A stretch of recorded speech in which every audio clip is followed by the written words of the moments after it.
Want to create poll on WhatsApp, but you don't know how to do it? Don't worry, I got you. Hey guys, welcome to Mr. Ibex. Make sure to subscribe before so we can meet again.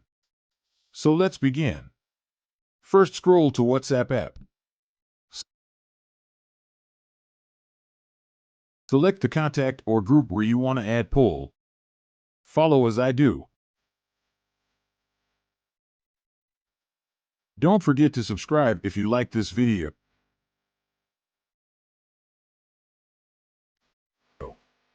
Write question along with options.